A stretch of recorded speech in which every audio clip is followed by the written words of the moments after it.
DataCite as a member organization. DataCite has always been a member organization created by its members for its members. And great credit to our leadership and staff over the years for always keeping members at the center of DataCite in everything that they've done and that we've been able to accomplish together. And so if I say the word we, it doesn't mean that I'm taking credit for anything, but that we all collectively can take credit for many of the accomplishments of DataCite over the years. So I'm going to share a little bit of DataCite's history. It can't be comprehensive in 10 minutes, so I'm going to leave events and some people out, so apologies in advance to them. But DataCite and its genesis goes back really over 20 years to a DFG funded project in Germany at the TIB with Jan Brase working with German data centers to establish identifiers for data sets to make them citable. And I mean, at that point in time, DOIs were not a foregone conclusion. There were a number of notable things that came out of that project and that collaboration that fed into DataCite. One of the main points for me as a librarian is that libraries were established as registration agencies from the beginning. And there was still significant work to do in terms of articulating the argument of, why do we care about data? Why is data a part of scholarship? Why should we keep and manage and make data citable as a function of scholarship? There were no fair principles at that time. There was a certain amount of a path that had been laid by open source and by open access, but the case for data still needed to be made. And so that project was very successful in Germany. And so why not expand that internationally? And so there were important engagements later in 2007 at the International Council of Science and Technology, ICSD, which met in South Korea, and then CNI, the Coalition for Networked Information in the United States. And then shortly after, in March of 2009, there was a workshop that was jointly organized by ICSD. Sorry, Michael. Yeah. Are you moving through slides here, or? No, I'm just talking. Okay. Yeah, Sorry, it's confusing because the photo isn't presenting for some reason. Okay, so no problem. Thank you. No problem. Thank you for checking. So this workshop on data citation resulted in an MOU, a memorandum of understanding to establish a nonprofit agency to enable organizations to register research data sets and to assign persistent identifiers. And then 9 months later brought us to kind of a gloomy and rainy day in London at the British Library. And I can remember this meeting very well. It felt like it was a very important and momentous occasion. The International Digital Curation Conference was happening. I think it was the 5th conference. And I remember just how data management was really taking off, how there was this awesome community being created around data.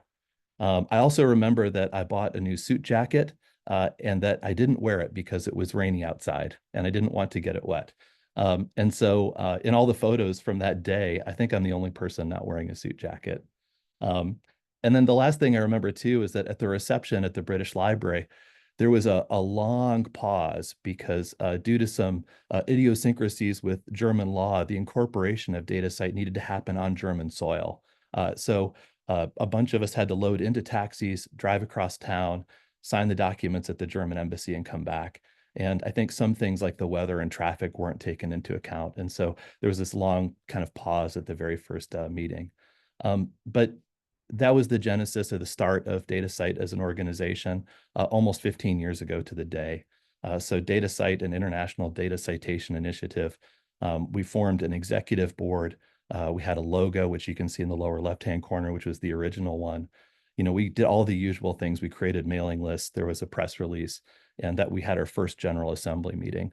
And then the last order of business was to schedule our second General Assembly meeting, which would be just 2 months later at ICSD in Paris. And so it gives you a sense of just how fast things moved at that point. So the original members were the British Library in the UK, the Technical Information Center of Denmark, TU Delft Library in the Netherlands, the Canada Institute for Scientific and Technical Information, or CISTI, the California Digital Library in the States, along with my organization, Purdue University, and the TIB, the German National Library of Science and Technology. And I just want to say there were other very important organizations who were really key in founding DataCite who would join very shortly thereafter. but just weren't able to sign the original charter, mostly for bureaucratic reasons because they needed to get approvals and such. And so what I want to do is very quickly move through 15 years of DataCite. And this is just from my perspective and seeing the organization grow and develop and evolve. And it kind of roughly breaks out in 5-year chunks. I mean, not exactly, but roughly in my memory at least. And the first phase of DataCite being DataCite as a franchise member organization. And so if you're around 15 years ago with Jan Braza as our director and Adam Farquhar from the British Library as our president, we had 12 members, I think, in 2010, and we had minted 1 million DOIs. And one of the things that was important about DataCite, among many other things, was that it really democratized access to DOIs. You didn't have to be a publisher and belong to, pay fees and belong to a group to be able to mint DOIs like per DOI. And another key decision I think that happened at this point was the decision for DataCite not to limit ourselves to data sets, but to all scholarly objects. But the original membership model was that there'd be 1 or 2 members per country who were allocating members, and they would lead the engagement and outreach. And so they did a lot of the kind of, breaking the water in terms of how do I care? Why do I care about data? Why do I care about data citation? They did their own implementations. They did engagement and outreach. They collected fees, and they provided local support for the data centers in their countries. And at that time, DataCite was API driven. And so there was coding that happened, for each allocating agency in each country to provide services to their country and their data centers. And so the members did everything, and I can say they did it differently. And so this, was great in terms of increasing the global footprint of DataCite, but there were also a lot of growing pains. Again, things being done differently. And then also the central infrastructure that DataCite was based on was essentially a bachelor's thesis of one of Jan's students. And so there was a technical growing pains too. But again, huge proof of concept, very successful first 5 years or so. Moving into the next 5 years, roughly, of DataCite evolving into a service organization with Tricia Cruz as our director, and moving from a franchise model to direct membership, which meant data centers could just join DataCite directly and they didn't go through an intermediary.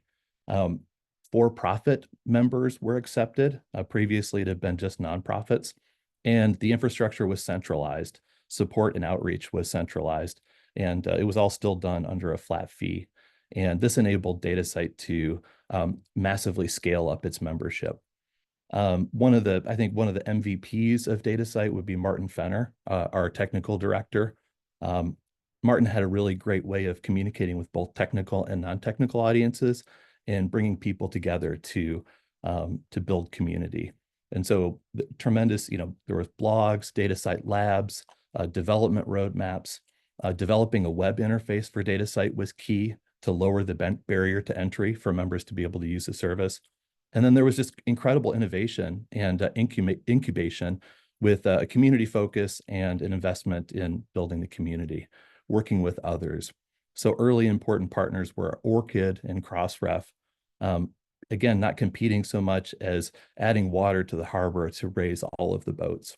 And so this was really the impetus for things like Make Data Count, the PID Graph, events like PIDapalooza, and building a quality production level infrastructure with link checking, searching, integration with repository software. And one of the kind of, I guess, landmarks that I remember from around this time was in 2016 with the discovery of the Higgs boson and the data being minted with DOIs from DataCite, and that was a big accomplishment. And so the second 5 years were really kind of characterized by this big increase in the number of members, which then led to a dramatic increase in the usage of DataCite and the need for support, which brings us to where we are today, which is DataCite as still a member-driven organization, but kind of a business-to-business critical scholarly infrastructure. So with Matt Buys as our director, John Shadaki as our board president, with a new member model, the one that we have today, which is incorporating consortia, incorporating usage fees, and improving the terminology. And so with the increased usage, to be able to provide a sustainable infrastructure, there need to be resources to do that. And so DataCite has scaled up massively to establish a critical sustained infrastructure with over 3,000 repositories, with 1,459 organizations in 57 countries. And I think you could characterize us as a sustainable organization with a highly available and interoperable infrastructure. And so I think that if someone outside of our domain were to look at DataCite as an organization, that it would make a really interesting thesis to examine just from a business perspective. I think someone could get their MBA just by writing a case study of DataCite as a successful organization that's international, that's community-driven, and that evolved and grew both itself as an organization, but also helped to grow and evolve a community and an ecosystem around it. And so to wrap up, through all these years and changes, DataCite has remained an organization by its members and for its members. And I think this may be the secret to its success, or perhaps its greatest accomplishment, which is that they've kept us, the members, at the center of everything that they've done. And of course, one of the great examples of DataCite being member-driven is one of our longest running groups, which is the Metadata Working Group. And so I'm looking forward to hearing what Kelly has to say and reminisce about the evolution of the metadata schema by DataCite over the years. And so anyway, thank you for this opportunity to reminisce. A lot of other people, a lot of other events that weren't included in this kind of 10-minute flyover in the history of DataCite. There's also some great material on the blog, the 10-year retrospective that Jan wrote, and other recollections that you might be interested in. So thanks for the opportunity. Brilliant. Thanks, Michael. I just wanted to say in between, we're recording this session today because our colleagues in APAC would like to see this afterwards. So normally we don't record it, but we are today. So thank you very much, Michael.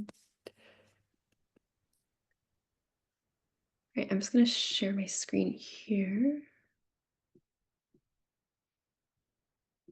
Great. See my slides okay? Yes. Okay. Well, that's a tough one to follow. Thank you so much, Michael, for that overview. And so I joined DataCite in 2022. I, of course, was not here for all 15 years of its history. So I'm going to do my best here to go through the history of the metadata schema in 10 minutes.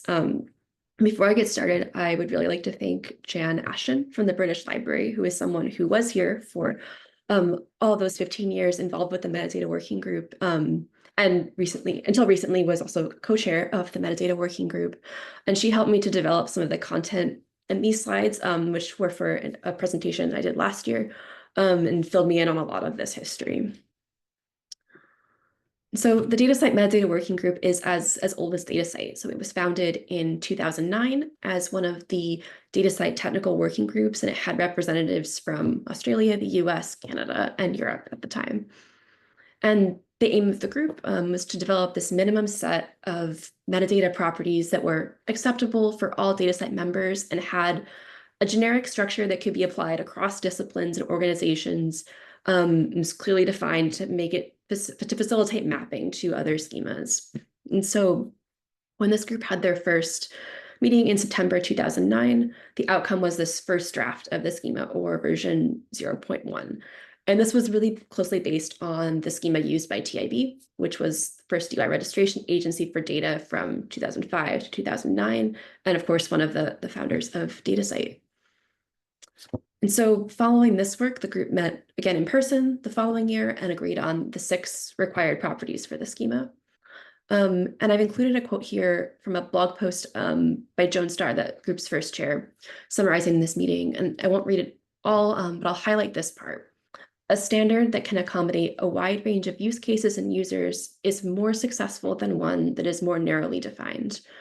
When our discussions bumped into the edges of disagreement, we were able to uncover assumptions and clearing up misconceptions. And in my involvement with the working group today, I think this still really rings true. So the role is to understand and support a wide range of use cases and users of DataCite DOIs, And so a key part of our work is continuing to uncover those assumptions that we make so that the schema can continue to serve the entire DataCite community as best as possible. And so this brings us to version 1, which was finalized and shared for public comment in August of 2010. And this version isn't published, and I think my understanding, it was more of a precursor early draft of what became version 2. And so before publishing version 2, the group made some changes after that community review process. And I just think some of these are fun details to share. So they renamed the subject property. It was discipline in version 1. And they removed this. There was a proposed requirement to use the Dewey Decimal Classification. They took that out, which I think we can agree was wise in retrospect.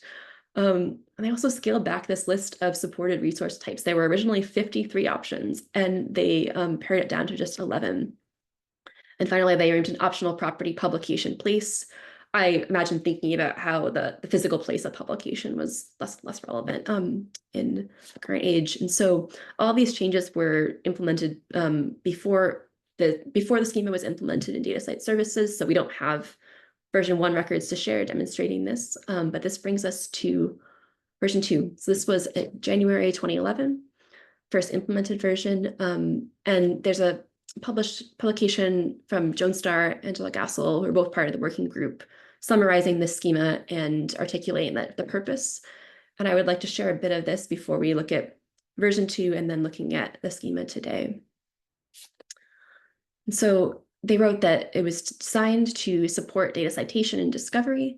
And they listed these objectives for the schema, which I like looking back to today because they're still incredibly relevant. So this intention to recommend a standard citation format for data sets, an emphasis on interoperability with other schemas, a focus on discovery and relationship metadata, and then the use of controlled terms, important to lay the groundwork for future services.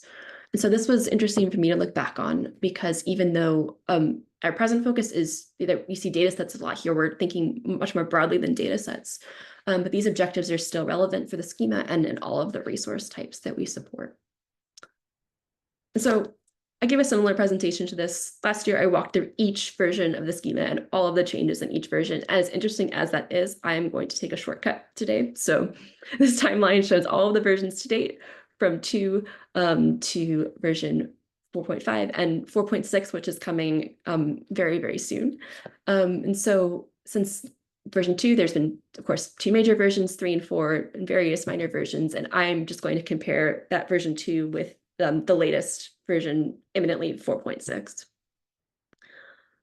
And so the first piece I want to look at is these properties. So there were originally 5 mandatory properties: identifier, creator, title, publisher, publication year, and 12 optional properties. And these are all still the current schema. None have been deprecated.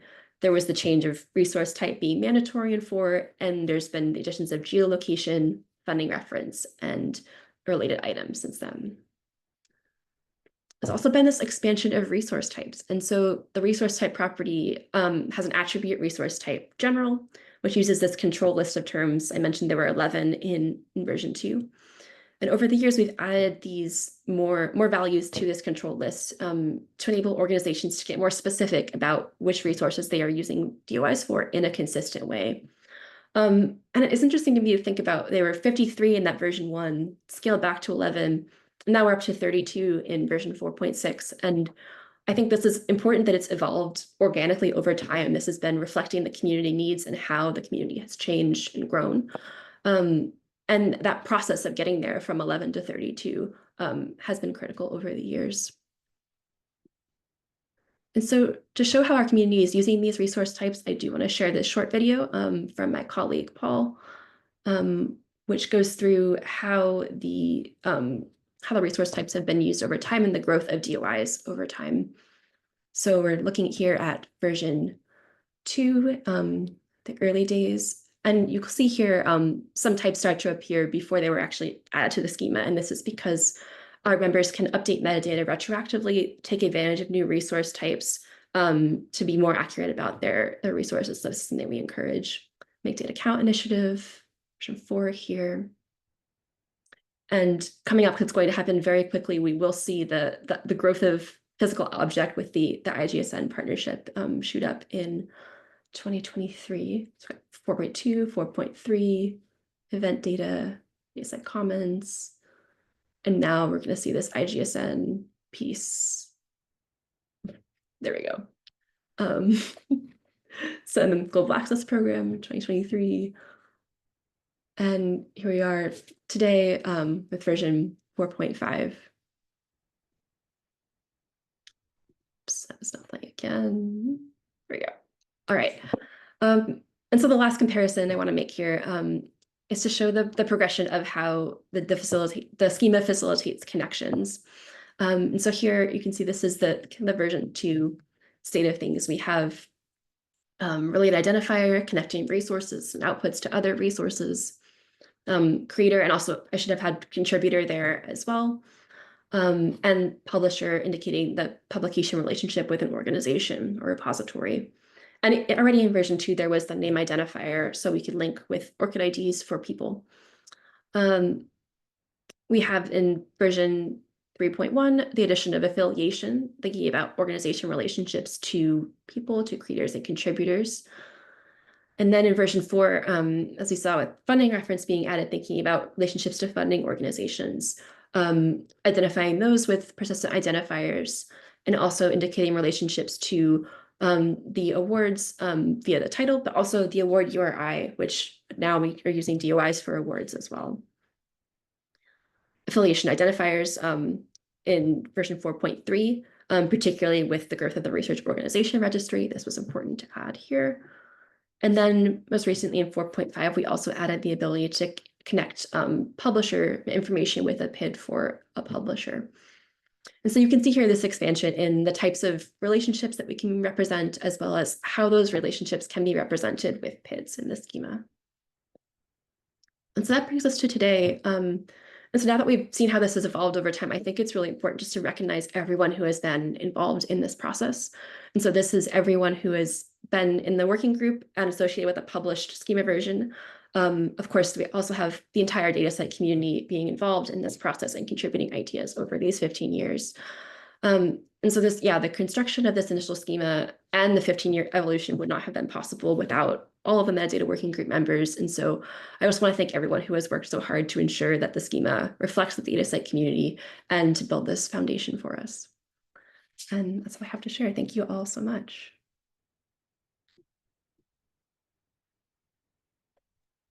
Amazing. Thank you.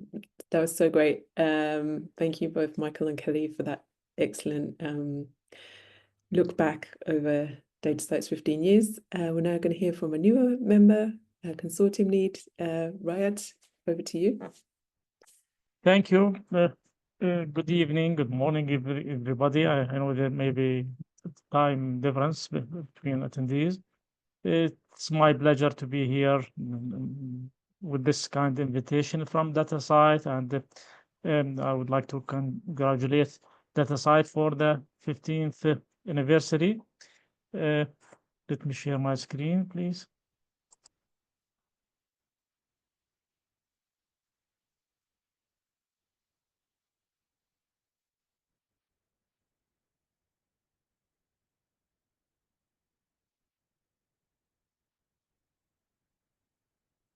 Can you see my screen?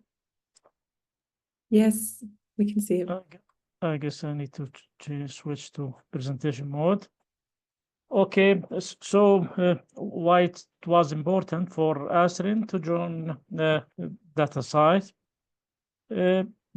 Before that, please allow me to introduce ASREN, who we are, and the role of ASREN. ASREN stands for the Arab States Research and Education Network.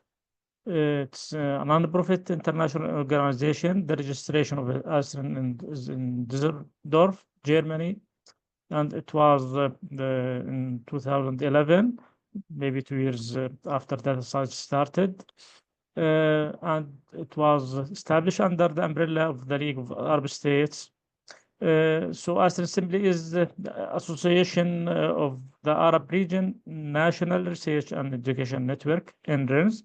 So those who are not familiar with NRENS, National Research and Education Networks, are in each country there is a kind of national network for research and education that connects research institutions and academic universities in a kind of dedicated network for research and education. And in the upper level, there is the regional research and education networks, worldwide the model. ASREN represents the regional research and education in the Arabic region.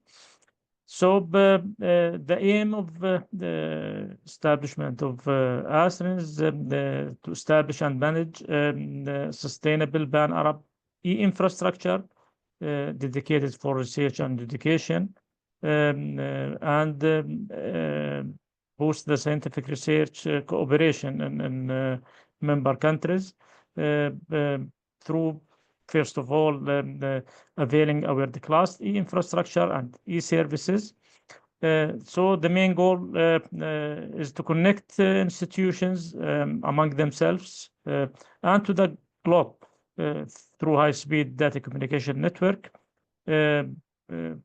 This will for sure enable sharing and access to research services, applications, utilization of highly sophisticated technologies like HPC, advanced computing resources between members.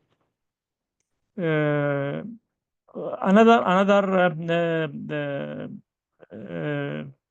goal of ASREN is to boost the collaborative research and education projects, activities, and for sure to contribute to promote scientific research, innovation, and education across the Arabic region. As you all know,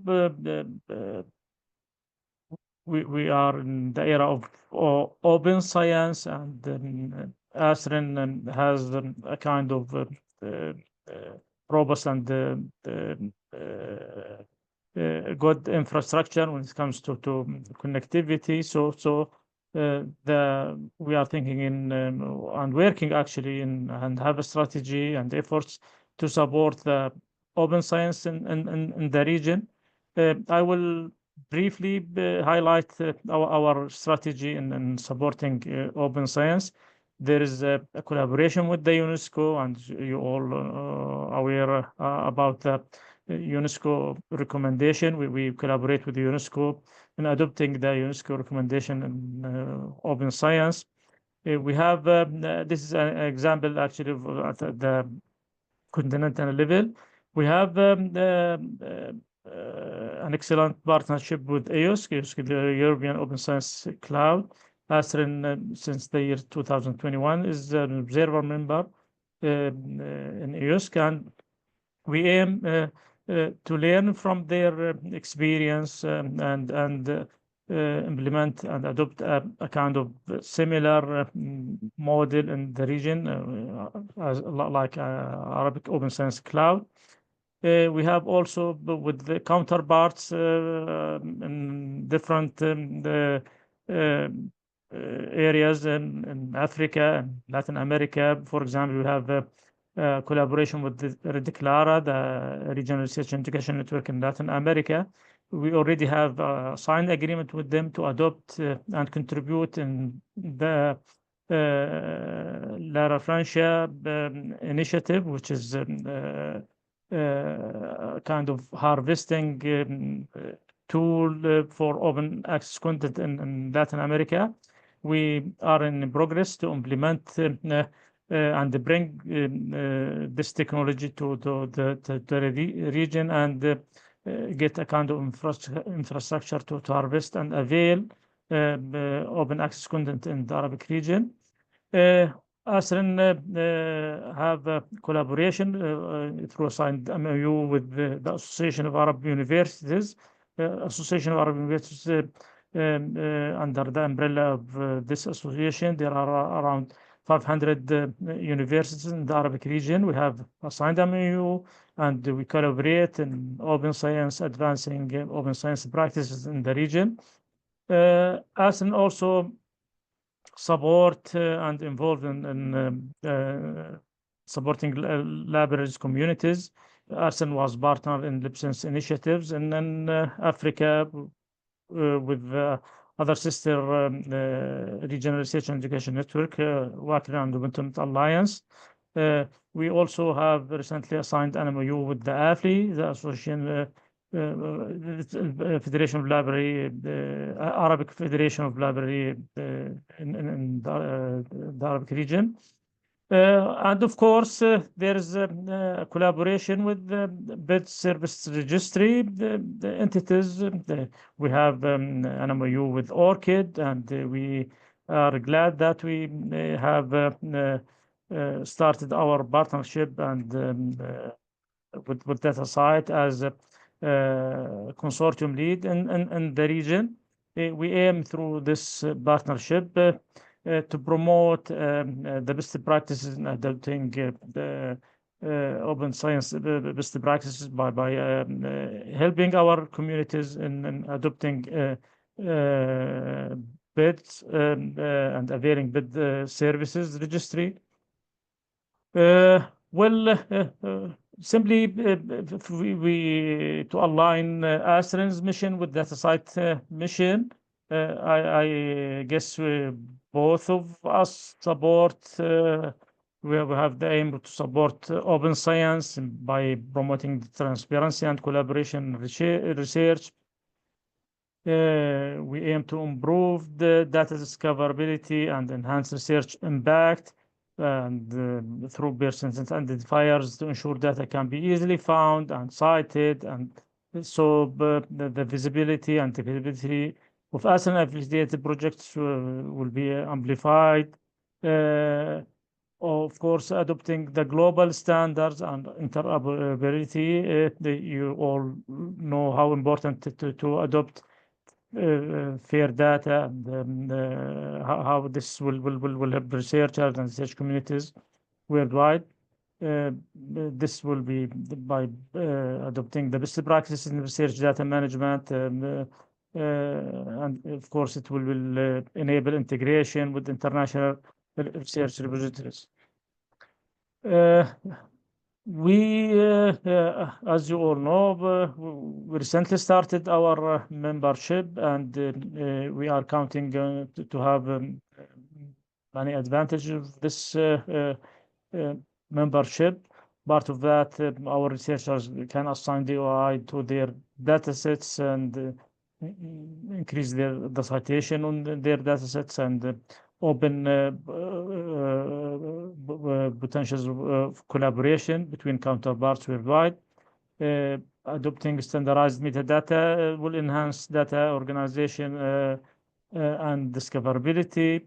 The strength in compliance with funding agencies, as you know, it's an open data requirement is a pre-requirement by funding agencies. And of course, ASREN as a regional research and education network in the region will be positioned as a leader in the global research ecosystem in our region and worldwide. What is next for ASREN with DataCite? We are in discussions with our partners, the INRINs and academic institutions. We hope we will be able to expand the AI usage across all affiliated institutions. We aim and hope we can develop the training programs on data management and open science in our region. We also aim to have and build a stronger partnership with the global research networks. This is simply brief. I know it's 10 minutes is compact time, but I try to highlight what's needed. Thank you. Thank you. That was great. Thank you so much. And if anyone has questions for Raed or any of the other speakers, you can put them in the chat and they will answer them as we go along. Over to Maria now. All right, here we go. Hi, everyone. Great to see all of you here today, and special thanks to the wonderful presenters preceding this talk.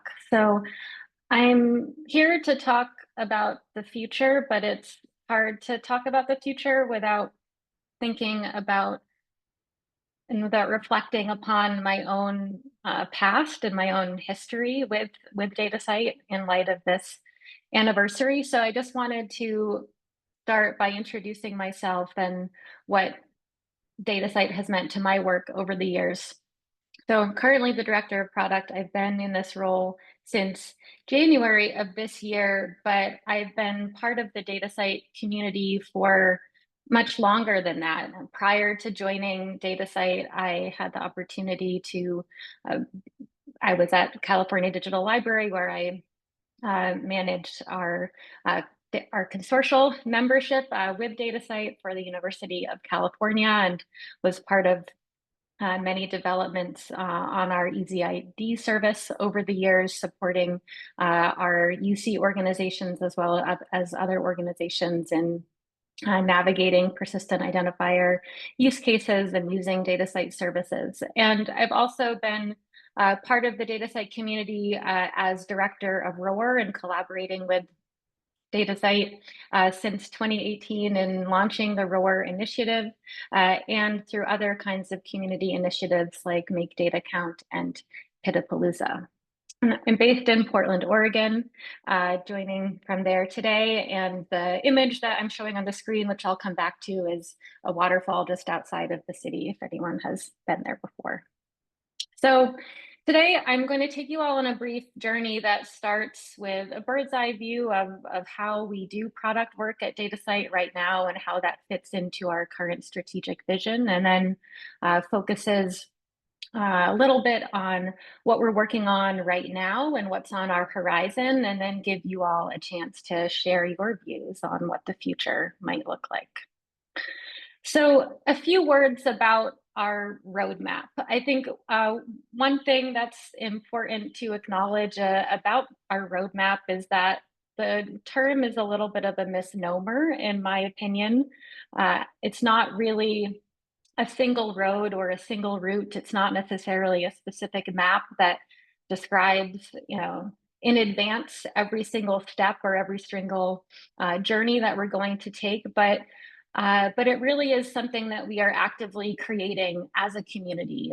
To Michael's point earlier about how we have been building DataCite as a community organization. This is something that we are doing together, and it's really an active process and a constantly evolving framework for action and activities that's aligned to our guiding vision and our guiding principles. So when we talk about the DataCite roadmap, what I really want to emphasize is that we are actively trying to develop DataCite infrastructure and DataCite services in a way that is shaped by the community and that is informed by data and evidence and that is constantly evolving. And I think Michael expressed it really well when he talked about how this initial vision that was the impetus for DataCite being founded many years ago still rings true today. And so the specific activities and specific products that we might develop at DataCite might change over the years, but what doesn't change is our key vision and our key mission as a community of organizations. So a little bit about what our strategic vision is right now and how that connects to what we're doing in building a product portfolio. As you will be familiar with, our guiding vision for the past few years has been connecting research and advancing knowledge. And this is more than just a tagline. It's something that we are actively working on every day as a community. And on the product side, what we are trying to do is develop tools and services and develop different kinds of product activities that can make this vision possible. So we can sort of think about the product portfolio in terms of a couple of key layers. So on the one hand, we are supporting research and knowledge, the identification of all types of research outputs and activities and resources as exemplified by the metadata schema and everything that Kelly talked about. And we're helping to put all of that research and information in context and bringing together the knowledge of the world into this single home, reflecting the diversity of the research community. And on the other hand, we build and support and provide various tools and services for working with that research, working with that knowledge, for reusing, for discovering, for connecting, all to make all of this more impactful and to derive insights and innovation.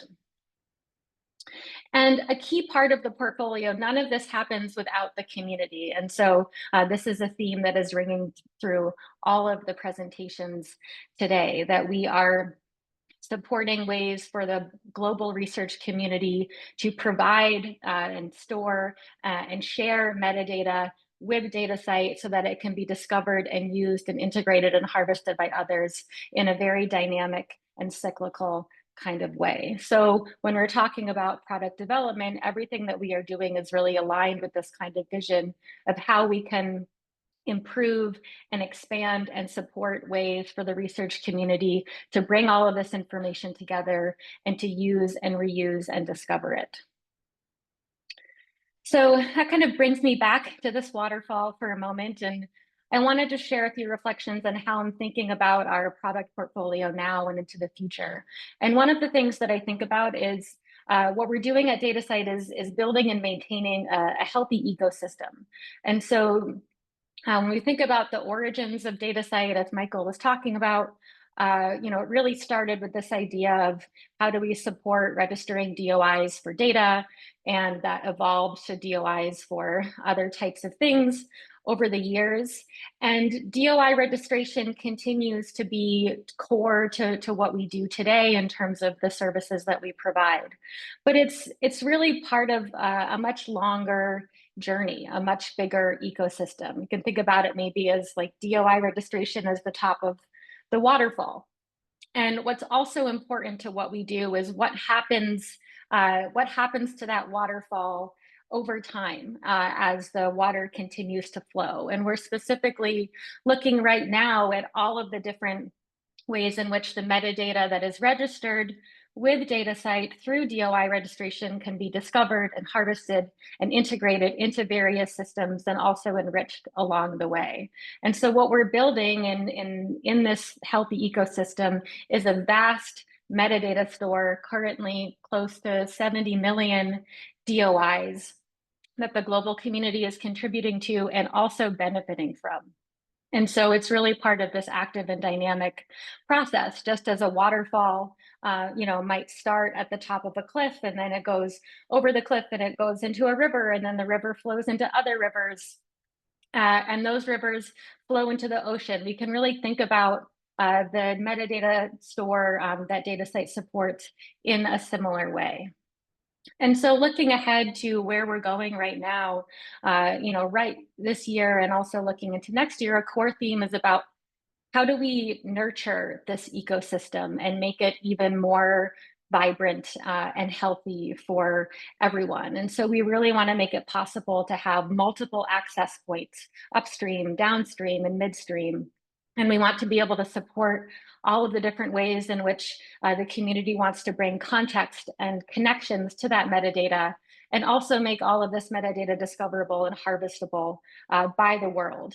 And all of that means supporting the infrastructure and communities that travel along and depend upon these various waterways. So really looking at what we're focused on now and looking ahead as we build this roadmap with, by, and for the community. No surprise, metadata, infrastructure, and community are really going to be key to everything that we do. And so I'm just going to share a few types of things that we're actively engaged in now that are setting the tone for where we're going. So one thing that we've actively been working on this year, for example, is supporting new identifier types and use cases for various identifier communities. Kelly alluded to the implementation of 2 metadata schema versions this year, one at the beginning of this year, one at the end of this year. We're supporting new identifiers for awards and projects in the schema version that is coming out. We've also been working with communities over the past year and prior, like IGSN and Raed and others, to really understand and bring together all types of resources and activities and outputs into a single place and really enrich our metadata store for the benefit of the world. Another area of focus is tools and services for metadata discovery and analysis and reuse. And that covers a lot of ground, from support for harvesting services through the first data file that we put out this year and various kinds of access to downstream metadata harvesting services, and also unique aggregations to support reuse, like the data citation corpus, and ways to support through our interfaces insights and analysis about metadata through DataCite Commons and other services. And so this is going to continue to be a theme next year as well. And building on that is, how do we improve the quality and completeness of our metadata store? How do we support members in registering more metadata, in updating their metadata? And what are the kinds of options and solutions that we have within the context of our services and infrastructure to make that metadata more discoverable and more usable? And as adoption grows, as I mentioned, we're, I think, approaching 70 million DOIs. Being able to scale our infrastructure accordingly is really important to support all of these uses of our metadata.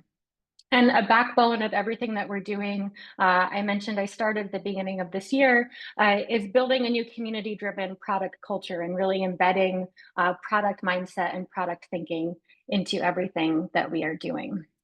So part of that product thinking is really looking at, okay, we have a lot of ambitious goals. There's a lot of things that we want to achieve. As a community, how do we break it down? We're still a small organization.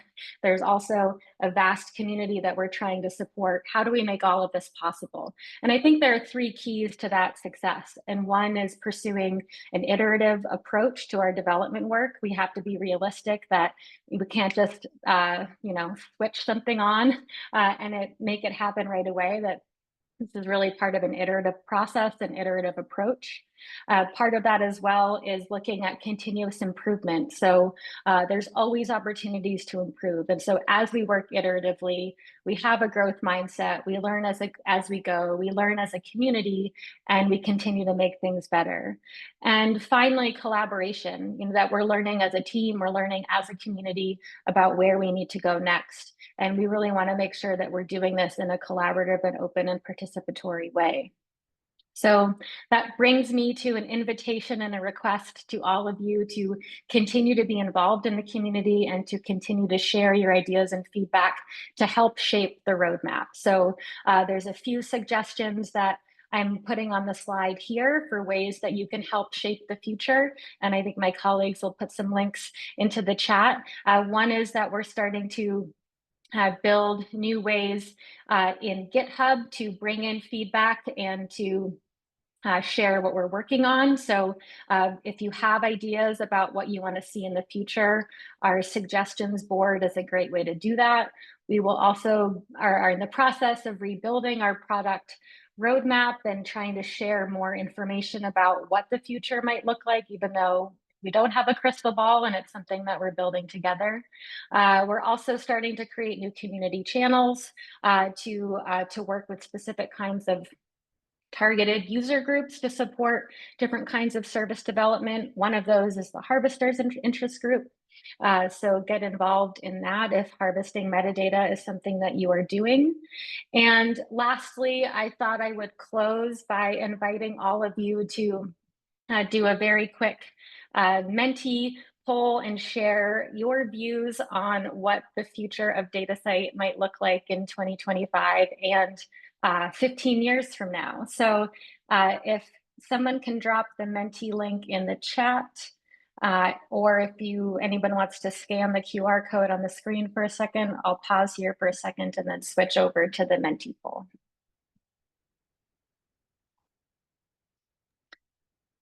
Maria, we've just got a couple of minutes. Yeah, I just have 2 questions.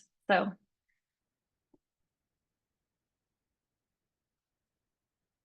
all right. So the first thing that I wanted to invite your input on is, what is your #1 wish for the DataCite roadmap in 2025? So we'll give all of you a chance to share your thoughts here.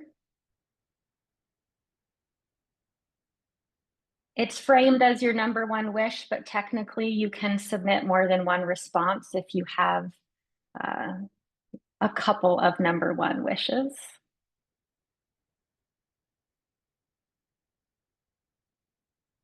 Seems like some of the comments here are echoing some of the themes that we've been talking about in terms of metadata quality, metadata richness.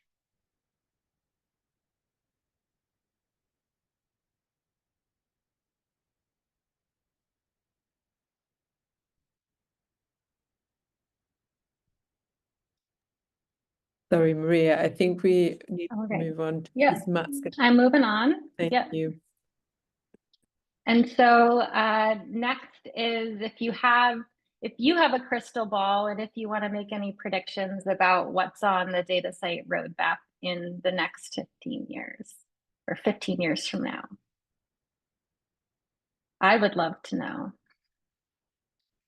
So I'll leave that up and we can transfer over to Matt, but you can all ruminate on this as we transfer. Thank you, Maria. Super interesting. And please keep adding to the Menti. And then, yeah, so Matt's just going to say a few words to wrap up, I think. Great, thanks. And I only have 3 slides, so we'll be fine on time. So we should be good. It's great to, I guess, see so many familiar faces, and you know, I think looking at the group here today, and just when we get to DataCite events, there's DataCite community members that have been there right from the start. Michael, you know, sharing some of these experiences back in London when, you know, it all started, but also newer members and setting up these large communities. It's really just fantastic, the power that we have as a global community. And so that's just a brief reflection that I wanted to start on, is that as a community, as a open infrastructure, our true strength and the real value that we bring to the global ecosystem is through the community. And that community is really united around this belief that open and persistent access to research benefits everyone globally and brings those societal benefits, and that blue sky vision of ensuring that research advancement really brings true impact to society. And so that's really powerful for us as a community to recognize. It's this collaborative impact with over 1,500 organizations around the globe, over 60 countries that are working within DataCite at the moment. And it's this open infrastructure where we have open metadata. Persistent identifiers are very cornerstone to what we do, but it's also the interoperability and the standards and the services that empower researchers and institutions worldwide to advance knowledge. And so a legacy for collective success. I liked what Michael mentioned around, you know, we've been through this journey and it's a really phenomenal story.